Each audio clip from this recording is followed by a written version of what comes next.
Hi hello friends అందరికీ నమస్కారం. ఈరోజు ఈ వీడియోలో తెలంగాణ రాష్ట్రంలోని మహిళలు ఎంతో కాలంగా ఎదురు చూస్తున్న మహాలక్ష్మి గ్యారంటీ పథకంలో భాగంగా నెలకు 2,500 రూపాయల ఆర్థిక సహాయంపై మరోసారి చర్చ జరుగుతుంది.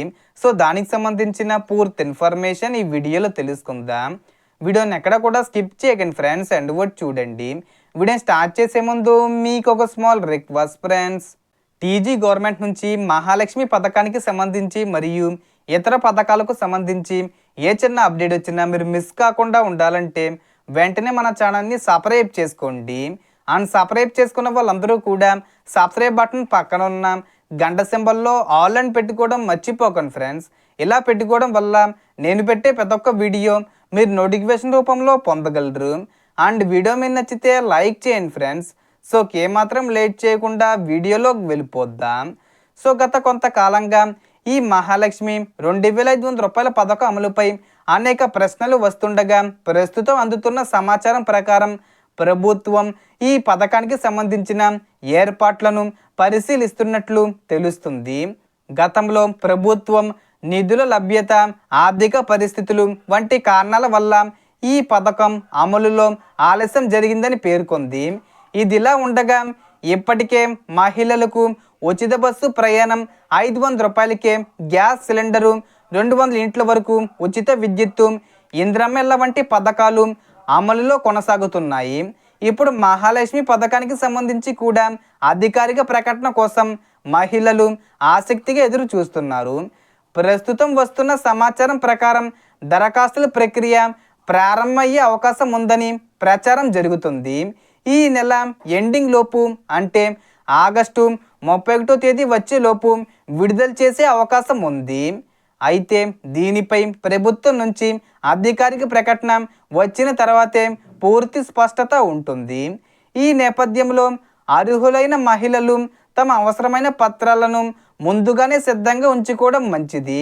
ముఖ్యంగా ration card, Aadhaar card, bank ఖాతా, కుల ధృవీకరణ పత్రం, ఆదాయ ధృవీకరణ పత్రం, ఓటర్ ఐడి, వీటి ఒరిజినల్స్ అలాగే జిరాక్సులు కూడా రెడీగా పెట్టుకోండి.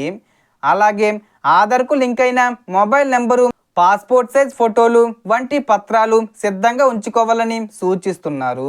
అలాగే రేషన్ కార్డుకు ఈకేవీసీ పూర్తయిందో లేదో ఒకసారి తప్పకుండా చెక్ చేసుకోవాలి.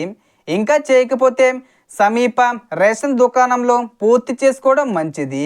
అదేవిధంగా ఆధారు, బయోమెట్రిక్ వివరాలు అప్డేట్ అయ్యాయో లేదో చూసుకొని అవసరమైతే ఆధార్ కేంద్రంలో అప్డేట్ చేసుకోవాలి. అలాగే మీ బ్యాంక్ ఖాతాకు ఆధార్ లింక్ అయి ఉందో లేదో, ఎన్పిసి మ్యాపింగ్ పూర్తయిందో లేదో సంబంధిత బ్యాంకులో ఒకసారి నిర్ధారించుకోవాలి. భవిష్యత్తులో ప్రభుత్వం ఏదైనా డైరెక్ట్ బెనిఫిట్ ట్రాన్స్ఫరు అమలు చేసినప్పుడు ఈ వివరాలు ఉపయోగపడే అవకాశం ఉంటుంది. ప్రస్తుతం సోషల్ మీడియాలో అనేక రకాల సమాచారం వైరల్ అవుతుంది. కాబట్టి అధికారిక ప్రభుత్వం విడుదల చేసే ప్రకటనలు, మార్గదర్శకాలనే నమ్మండి. ఈ పథకానికి సంబంధించిన అధికారిక నోటిఫికేషను, దరఖాస్తుల తేదీలు, అర్హతలు లేదా కొత్త అప్డేట్లు వచ్చిన వెంటనే మీకు స్పష్టంగా తెలియజేస్తాను. మీ అభిప్రాయం ప్రకారం ఈ మహాలక్ష్మి పథకం ఎప్పుడు ప్రారంభమవుతుందని మీరు భావిస్తున్నారు? మీ అభిప్రాయాన్ని కామెంట్లో తప్పకుండా తెలియజేయండి. అలాగే ఈ సమాచారం ఉపయోగకరంగా అనిపిస్తే వీడియోను లైక్ చేసి అవసరమైన వారికి షేర్ చేయడం మర్చిపోవద్దు. సో దీనికి సంబంధించి ఏ చిన్న ఇన్ఫర్మేషన్ వచ్చినా నేను వీడియో చేసి పోస్ట్ చేస్తాను. ఆ యొక్క అప్డేట్స్ మీరు మిస్ కాకుండా ఉండాలంటే వెంటనే మన ఛానల్ని సబ్స్క్రైబ్ చేసుకోండి. సో టోటల్ ఇన్ఫర్మేషన్ ఇది ఫ్రెండ్స్. మీకు ఈ వీడియో నచ్చితే లైక్ చేయండి, షేర్ చేయండి అండ్ సబ్స్క్రైబ్ చేసుకోండి. Thanks for watching.